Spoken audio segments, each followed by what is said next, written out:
Excellent. All right. Does anybody recognize that risk logo? That would be from the board game. Awesome.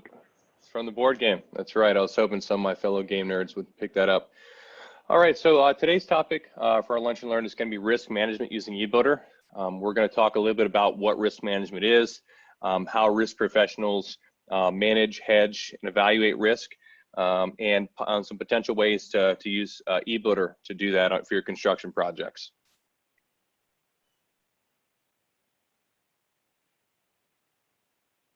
Okay.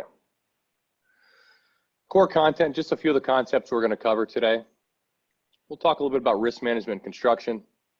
What is quantitative risk analysis, or qualitative for that matter? How do you perform one of these?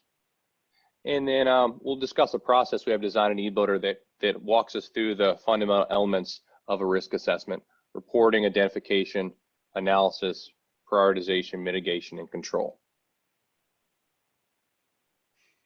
Okay, what is risk management construction?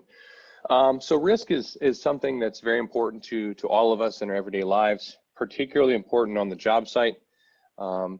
Risk analysis are invaluable tools for owners. All of our clients and friends are owners. It helps us analyze project risks, develop mitigation strategies for those, and ultimately achieve the desired project objectives. There's two main classifications of risk assessments. Important reminder here, it's inherent in everything we do. We often talk about, is this risky? Are there risks? Or risk professionals, and when we analyze it on the job site, risk is everywhere, and it's more about measuring it and rather than identifying, if it is there or if it is not there. Two types. Does anyone know the two types of risk classification, or perhaps strategies to describe risk? Qualitative or quantitative? You nailed it, my friend. So qualitative, okay, and quantitative. Paulina, would you mind maybe in your own words describing the difference between the two?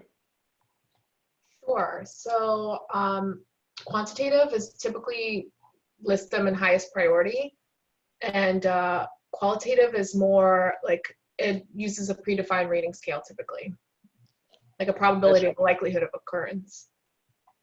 That's right. That's a good answer. There's a lot of similarity between the two when we talk about specifically construction risk, but there are a few key differences. When we talk about qualitative risk analysis, we're describing a risk. We're talking about it. We're using adjectives to talk about it. It's often subjective. What do we think? What do I think is likelihood of this occurring? Why do I think that? Compared to quantitative, which is where you really want to get that risk into numbers. We want integers here. It's a lot more objective because it takes our opinion out of it, and we analyze the data and say, hey, I may think X, but the data tells me Y. So many risk management processes will incorporate concepts of both of these types. What we're going to focus on today is primarily quantitative, but you'll see elements of both. Just kind of a note on that. Qualitative risks are often used. We're going to talk about the risk, but anytime we can collect data points, we want to take a personal opinion out of it. A few key advantages. We want to talk about probability. Quantify. We really want to get numbers behind this. We're going to talk about risk exposure and the potentiality of it impacting our cost or schedule. Part of this component is going to be prioritizing our risks, where we analyze this risk is greater than that one, and so forth. And then we talk about, whether these costs are achievable or not, whether our scope is achievable or not. What is a quantitative risk analysis? Got an example here for you. So this example walks us through a potential scenario of which contractor to use. You can see that's my ultimate decision. There's risk involved with selecting a contractor. They could be good, they could be bad. We look at the available contractors and say, well, yeah, they're the low bidder, but it's risky because they've had a bad past performance with us. We've got a reliable contractor we like to use all the time, but they're very expensive. And then we look at some of the variables scenarios. What are the chances of being late? They're more likely to be on time, and so on and so forth. Obviously, it can get exponentially more complex from here, but just a basic example of we're looking at past data to make business-related decisions on our job sites.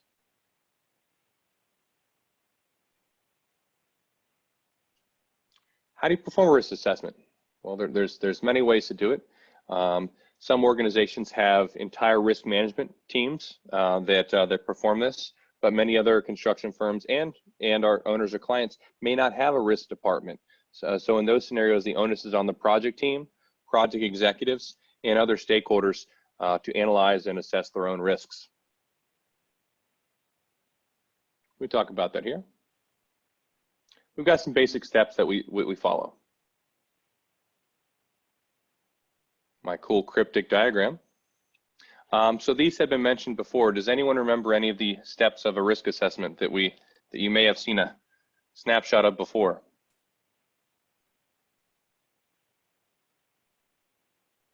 All right, we'll walk through them. First, So you got to identify them. Oh, sorry. No, please go ahead, Aaron. I was just going to say you got to identify what the risks are first. Definitely. Even prior to a risk identification, some processes will definitely start with identification. We talk about the kind of the philosophy behind reporting a risk. I may say, hey, Aaron, you know, I've got this risk on my job site. You know, the subcontractor has been showing up late every day, and I think it's impacting our ability to complete the work in 8-hour shift. You may report that as a risk. And I may say, well, that's actually not a risk because he's supposed to show up at 10 a.m. or something like this. So there's a risk report. We want to capture the data and then determine or identify, is it a risk or is it not? And there's your identification. So it's important to note that not all risks as reported are actually risks. Once we identify and say, yep, that is a risk, then we'll perform some analysis on the risk. We'll prioritize it amongst our other risks in the program and against the risks on that particular project, maybe even with that contractor or subcontractor. We'll talk about how we're going to mitigate the risk, and then risk control. Risk control is an element that's often left out of risk processes, but I really want to make a point today that that's a really important component of any risk management process you may incorporate.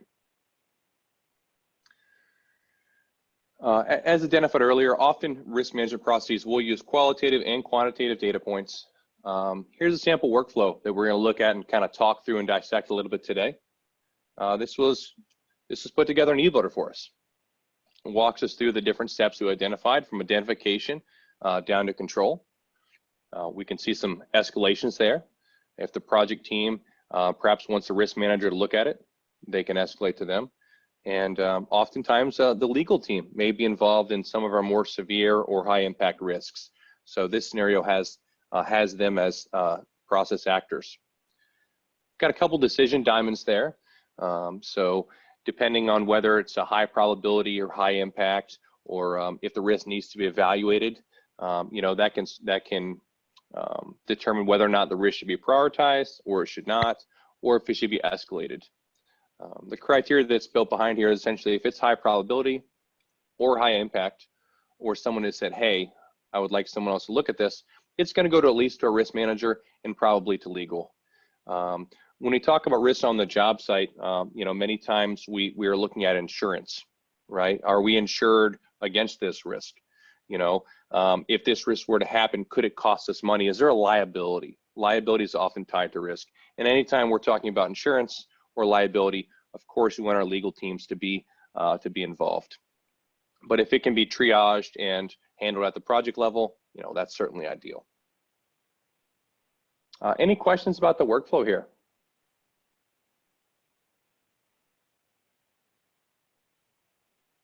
Excellent. One other kind of unique piece we see here is a risk reassignment there, that white box on the right side. We'll talk about that when we get to risk mitigation, but sometimes the risk is not ours to handle or address, and another team or department or even company should handle that risk. And so that's what's represented there. Risk reporting. The key here is we need to get our data. If the only person that we encourage to report risks is maybe our project manager, you'll get some risk reported. But I recommend to create a culture where reporting risk is okay, it's acceptable. And whether you're a project manager, project engineer, subcontractor, or a carpenter working on some framing, we want to say it's okay to talk about it, you know. We want to capture the basic information. This is a sample of one of the layouts in that same process. What are the basic details? When would you like a decision by, and is it a risk? Is it not a risk? And just assign it a short name. Key here is you want this to be a basic step. If you add 8, 9, 10, 20 questions at the report, you're just not going to get the data, because no one wants to spend 20 minutes, 15 minutes, 10 minutes of their day reporting a risk. Now that data will be captured in subsequent steps, but we just want to capture the basic thing. Hey, let us know. So in my opinion, the key to getting the data from the field is making the process simple. What's the risk? You know, when will it happen? And what do you think about it? You know, so we get some qualitative data here as well. Got a note here. You know, consider using a public process. This will encourage reporting job hazards, you know, or other things that someone may not feel comfortable speaking about. And this also lets non-e-builder users directly report risks. I've seen scenarios where there's a kiosk or a computer set up at the job site with, you know, a risk management software, or in this case, e-builder open, where the web page is already loaded up, and they can just simply click report a risk, report a job site hazard, and just report it there and hit submit and go right back to their jobs. Anyone on the call today have experience with risk reporting? Any tips or tricks from your past?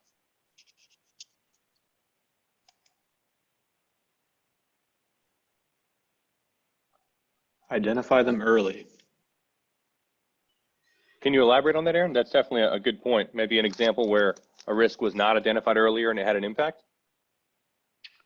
Well, I think the best mitigation strategy for risk management is to kind of brainstorm what you're going to do ahead of time. So a lot of what you're talking about has to do with identifying things that would happen in the future or potentially happen in the future.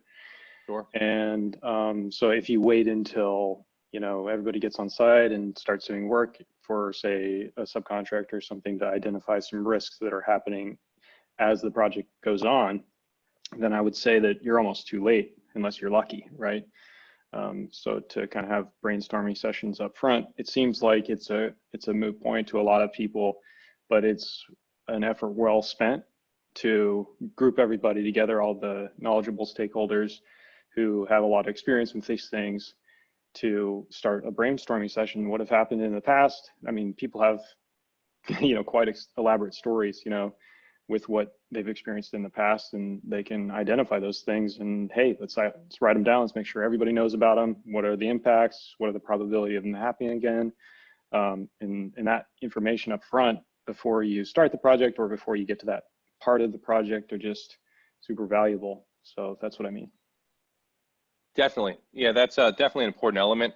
We'll talk a little bit about that when we talk about risk control, because that's really what we're talking about. It's an often overlooked component of risk, about being proactive. You know, hey, this risk happened from my experience in the past, this happened. So we learn, our program becomes more mature. In the future, we know, hey, this risk could happen.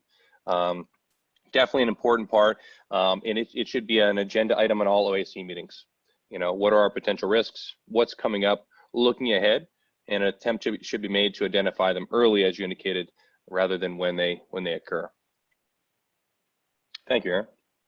Yeah, Brian, and I've seen a lot of you know, risk reports that are color coded based on the probability of something happening and the severity if it does happen, where it will categorize something as, you know, high, medium, low risk, and yellow, red, green type of statuses based on what risks have been identified for the project. Definitely. And we're going to look at a couple examples of that today, Carlos. I'm glad you mentioned that. In our risk matrices, and even in some of the reports we're going to look at today, that color coding is important. It really just lends itself to ease of use. When you have a risk program and you're collecting a lot of data, it can all blend together. And I think it's really important to use colors to add value and help us identify quickly by just glancing at a screen where our highest risks are. I'll show a couple good examples of that today, Carlos. And if you have any others, I'd welcome to see them. Yeah, okay. So where we're on a risk process, it's been reported by the field. And now we talk about risk identification. There's a basic triage done here. This is usually done by the project manager, unless it's maybe the PM reporting it. They're going to say, hey, my subcontractor said this. Is that a risk? Is that not a risk? Kind of how do I feel about it? So we get some qualitative data here, and we just identify and make a decision. Is this a risk or is it not? So is it legitimate or illegitimate? And you seek to find out a little bit more information at this step. Example of a possible layout. Maybe it was reported as a potential risk, and here we identify it's not, so we'll downgrade it. And we get another detailed summary on this layout where we can add some more information. Maybe I call the person to report it and be like, hey Arturo, you mentioned that we weren't able to get our elevator in time potentially. What is the lead time on those elevators? Is there another manufacturer that we could potentially use? And we just kind of start the narrative about the risk. Risk analysis. Okay. This happens really at several levels. This is going to happen at the project level, definitely. It's also often starts to occur at like a project executive level. It may get to the owner, depending if you're in a CM or owner relationship. On the owner side, someone is definitely aware of this risk at this point. We said, yep, it's legitimate. It's going to be recorded on our risk log somewhere, and we'll start to talk about it and evaluate the likelihood of this. Risk analysis is also where risks may be escalated. Okay, possible layout here. We start to talk about basic numbers. How likely do I think this is going to happen? What do I think the impact is going to be? Okay, and the example here, we had an electrical subcontractor that was going to remove their bid because they just couldn't find teams to work. And so the risk reporter said, hey, look, I don't think it's going to happen, but we did talk about it today at OEC. Want to make everyone aware. And if you can get to a culture where people are reporting potential risks as opposed to risks when they're definitely going to occur, it's going to lower your overall exposure.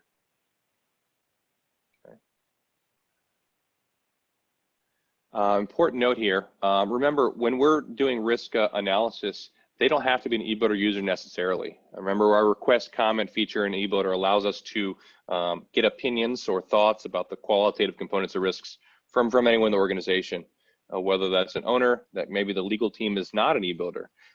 That could be an engineer or an architect, one of our design professionals.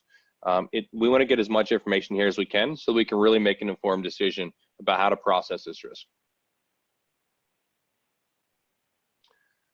Couple examples. So these are just some of the tools that are used for risk analysis. You've probably used some of these before on a project in the past. Risk log, RAID log. Anyone know what RAID stands for in RAID log?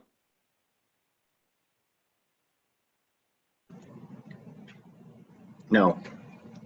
It varies a little bit. Most commonly, it's going to be something like risks, action items, informed or issues, either one of those, and then D generally stands for decisions. But the concept of a risk log, we just need to log them. eBuilder lends itself very well in creating reports that look great here as a risk log. Risk matrix. We talk about the color codes that Carlos alluded to. A risk matrix is often used, so we'll identify, probability on our X or Y axis, and then the impact or consequence on the converse axis. And then ultimately, we want to kind of stay in the green, and that'll inform some of our business decisions. Anytime we're getting a risk that's a high probability and a high impact, it could very much cost us time or money, or both. So risk matrices vary a lot across organizations, but I just want you to know it's commonly a tool that's used in a process like this. And then here on the left, this is just, we call this risk categorization. It's generally done in Excel. It could be done here as part of our process, just collecting and sorting the data. Risk name, level of risk, and then just a basic note about it. So these are just a few simple tools that are often used in risk management processes. Has anyone else used any other tools, maybe not pictured here, that come to mind? All right, well, there are a whole bunch. If a quick Google search will yield many results. Risk prioritization. Now we're getting to the nerdy stuff. So in mature organizations or those that have risk management programs, if there's a risk manager, these softwares are really designed to do a lot of stuff. So a lot of the data we talked about so far is our qualitative components of risks. It's what we think, it's how we think. We're basing this upon our experience and our knowledge from the past. Risk prioritization and analysis as well really seek to kind of take the qualitative components out and get into real quantitative risk assessment. And so this is going to use computer programs, including Excel and lots of SRSS or one of these softwares to do some basic statistical analyses. Has anyone ever used Topsys or JRAP or done a Monte Carlo before? Yeah, I've done Monte Carlo with schedules before. Excellent, very good. I'll ask you a couple questions when we get there. So Topsys is an acronym. You guys know I love my acronyms. Does anyone know what Topsys stands for? Bravocado in it for you. All right, so it stands for Technique of Order Preference Similarity, if you can remember that one. Topsys, I'll read you kind of the PMBOK definition, and then I'll kind of give you a layman's term for each of these, just so you've got something to remember if you ever encounter this in the future, okay? So Topsys is really what we'd call a compensatory aggregation, okay? It compares different sets of alternatives and it assigns them weights. So you determine the weight of a particular criterion, and then you calculate the distance between the two alternatives. Very nerdy. In layman's terms, what we're really seeking to accomplish here is we're just comparing this risk with other possible scenarios and alternatives. And you'll see an example of that in a second. So just think Topsys, we're comparing what this risk is versus other similar risks in other scenarios that may or may not be a risk. There's some math formulas involved as well, but just be aware of it. Organizations are definitely using it. Okay. JRAP. Anyone know what that one stands for? All right. Judgmental risk analysis process. So in risk, sometimes we talk about, is it a pessimistic analysis or an optimistic analysis? JRAP is a pessimistic analysis. It is based on Monte Carlo simulations, but essentially it allows us to measure the amount of uncertainty in the decision-making process and then convert that to kind of an action on construction projects. That's the wordy version. In general terms, it's just a method that allows us to take some of the subjectivity out of the decision-making process. It statistically converts uncertainty or unsureness. Do you ever hear someone talk about the degree of uncertainty surrounding something? That may be involved with a JRAP. And then a Monte Carlo simulation. Monte Carlo simulations are used for a lot of different things. Schedule is one of them. Mike, would you mind just giving us a quick snippet of kind of how you used Monte Carlos with schedules in the past? Yeah, I mean, it was basically used to predict activity length. We used it for when I was in China and also in college, but some activities, and we had some and probability for those, and essentially Monte Carlo simulations to come up with what we should use for the activity lengths. Excellent. Yeah, that's a great use case. Basically with Monte Carlos, we're just kind of looking at the probability of interventional variables. So, we can say, well, I think the likelihood is 70%, but you just look at a few different variables and you assess those across schedule performance or cost performance. It's definitely an industry standard. And just a sample of what a layout may look like. These types of analyses, you're not going to do in eBuilder. You'll probably do those offline, but you may want to put the results here. Bonus question, does anyone know where the term Monte Carlo simulation came from? Gambling. That's correct. You know any more than that? I'll give you half credit on that one, Mike. So Monte Carlo simulations are named after some of the gambling hotspots in the country of Monaco. You know, since the Monte Carlo simulation, it's based upon you know, random outcomes, you know, that are kind of central to our modeling tendencies here. It's in fact similar to games like roulette or dice or slots. This technique, if you guys are interested, was developed by Stanislaw Ulam, who is a mathematician who also worked on the Manhattan Project. But kind of a really cool individual in history if you ever want to do some research on him. But just remember, guys, when we're looking at risk, teams are going to run Topsys, they're going to run JRAP, and they're going to run Monte Carlos. And those are three of the best tools to quantify risk. Any questions about this? All right, very exciting stuff. A couple examples. This one here, what do you think that one is? Topsys. Topsys, thank you. All right, this one here, what do you think that one is? Got a 50% chance. It's a JRAP. And then overall here is a Monte Carlo simulation. So Monte Carlo, we talk about tendency to the mean, a lot of different things. We're looking at a distribution.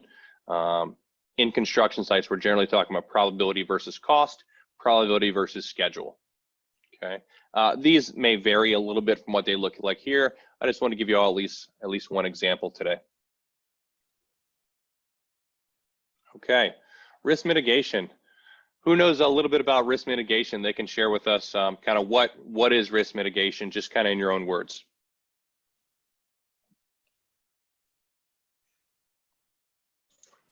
Trying to prevent risk or solve problems so it doesn't happen. I think that's good. I think Aaron had a good comment on it earlier. Aaron, do you mind sharing that again? Your thoughts on risk mitigation? Yeah, so I guess it's either limiting the probability or the impact of the risk. So it's coming up with new strategies on how you might do that for each individual item. Yeah, I think those two answers together, gentlemen, are really kind of the crux here. We talk about risk mitigation, just in a sentence, what are we going to do about it? So we've identified a risk or potential risk. What's happening next? Okay. There are a lot of different strategies for risk mitigation, but essentially the four major ones that we talk about, I'd say the textbook example is we'd make a decision whether we're going to avoid, mitigate, accept, or transfer the risk. And you put an action plan in place kind of around those things. And there's a quadrant, you've probably seen it before, that is kind of surrounds risk. We talk about avoid risk, eliminate the cause of the risk. So, you know, if and when we can, we like to avoid risk. We want to eliminate it on our job sites. So if there is perhaps a painter that keeps making mistakes and, you know, we're working a really high profile job in Miami, we may fire that painter and get another painter. That's an example of avoiding the risk that's associated with their poor performance.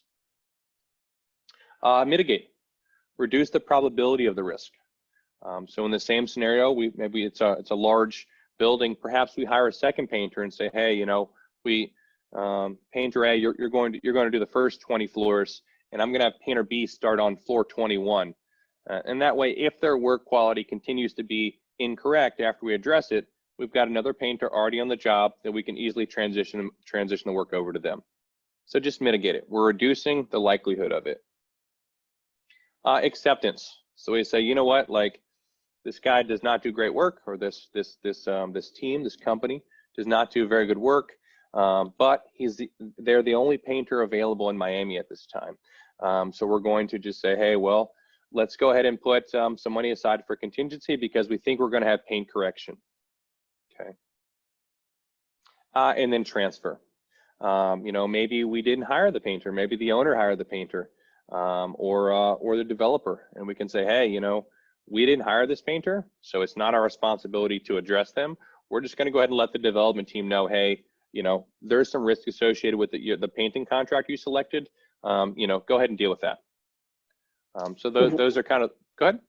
Would buying insurance be a transfer? It can be. Typically in insurance, we're talking about mitigation. or even acceptance.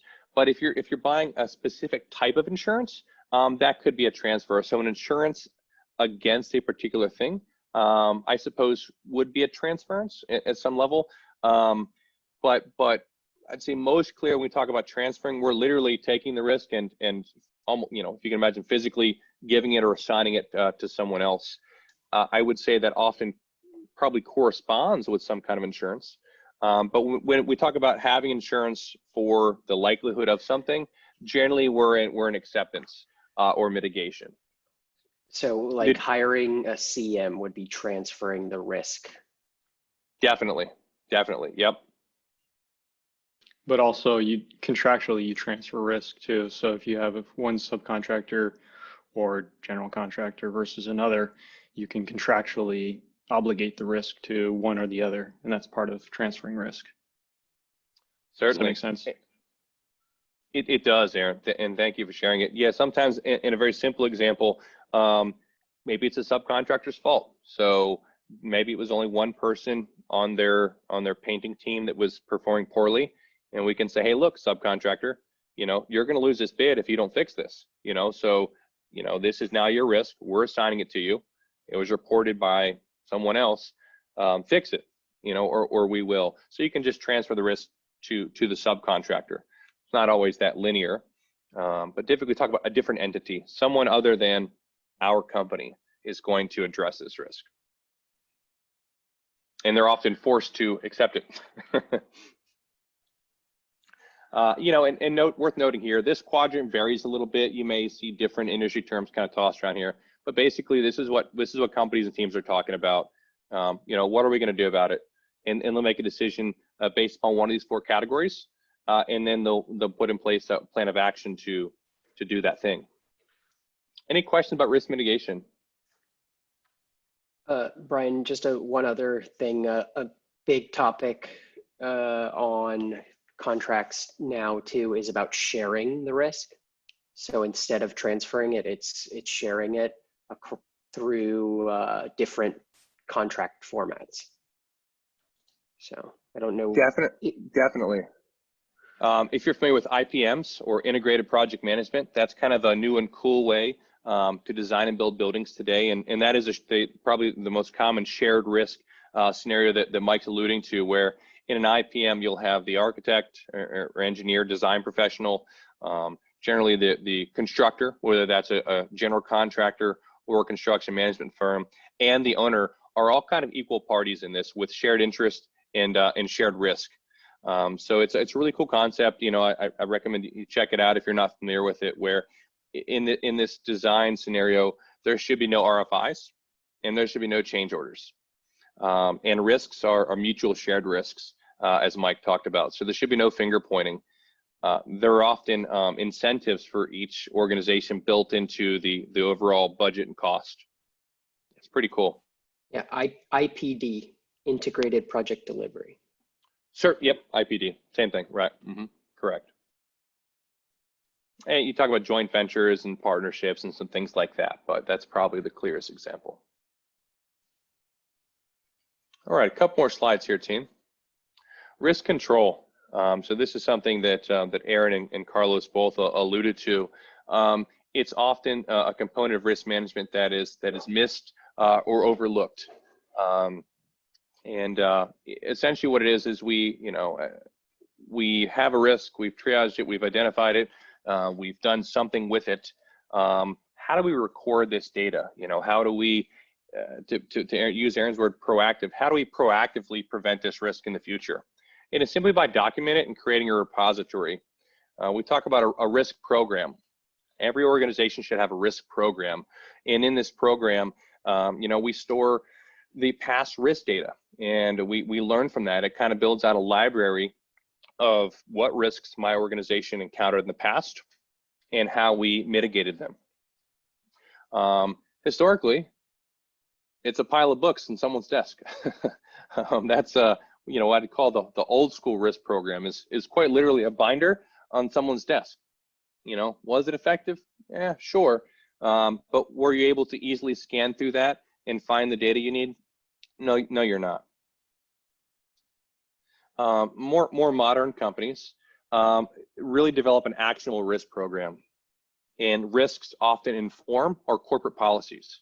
So, you know, if something has happened 1 or 2 or 3 times on your job sites, you want to have a policy or procedure in place for that. And so now we get into the HR world. So when risk educates and informs our human resources and our business decisions, that's a more modern program. It's a good thing. But, you know, oftentimes those are still paper-based scenarios. You know, the policy procedure is written in employee manual, page 134. You know, that's better than a binder on someone's desk, but it's not modern. We talk about a modern risk program. We want to be using a state-of-the-art application or software like eBuilder. Okay, and that's kind of the theme of today, is how we can use eBuilder to design a complete risk management program from beginning to end. Okay, risk reporting. Okay, what are the benefits of using eBuilder for risk management? There are many, but probably the most powerful is all your risk data is in a single place, and we can easily report on it. Okay, and I've got one of those color-coded reports that Carlos alluded to earlier. We like color when we talk about risk because it makes things easily stand out. If I'm an executive or an owner or someone that's reviewing a lot of data, not just on risk, but on everything else, I'm going to look at this and say, hey, what do I need to key on? What's my top priority? Well, we got a subcontractor shortage right there. Risk number 1 is a problem. You know, and that elevator lead time we talked about is going to be a problem. So this is able to be easily done in eBuilder. It's pretty cool. Really makes a nice good looking report export out of the system. We like that we can do both program level and individual project level reporting. The roll up is nice. We like that all the historical data is in a single place. If you've ever looked into risk management software to purchase that, it is tremendously expensive. These programs can be very significant investments for companies, you know, and unless your revenue is quite high, you know, use the applications and tools you have available to you, like eBuilder. We're already paying for eBuilder. The best part about it is building this entire procedure and really developing a program in eBuilder doesn't cost us any additional money. You know, it's included. Okay. Easy sorting and grouping. We can do really robust filtering capabilities. You know, we can sort by all of our custom fields, and really apply project level, construction level data to our risk program, which is often harder to do anytime you're outside of your construction software. We talk about the value of color. It really does. It saves time. It's efficient. Questions, team?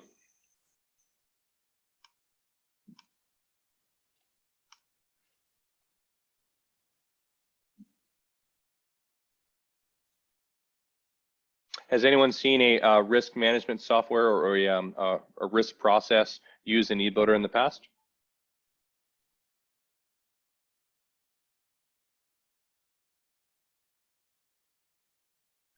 Well, hopefully this will inform you so that we can build one in the future. I've built a few of these in the past. I'd say 3 or 4 of them over the years. You know, whether it's a very complex risk management process and just some quantitative assessments. So clients are using this today, but I think a lot of organizations maybe forget or don't realize that eBuilder is a tool that can be easily adapted to do this. You know, this can also lend itself to things like job hazard reporting, and OSHA reporting is often tied to risk as well. So the application can really be quite broad. But you know, during these times in construction, when there's a lot of uncertainty and new and different variables that we're analyzing, you know, I would encourage owners to think about designing something like this in eBuilder and start to perform some basic risk analysis on your active construction projects. It'll help inform those business decisions and some of the go no go decisions that our clients are talking about right now. Brian,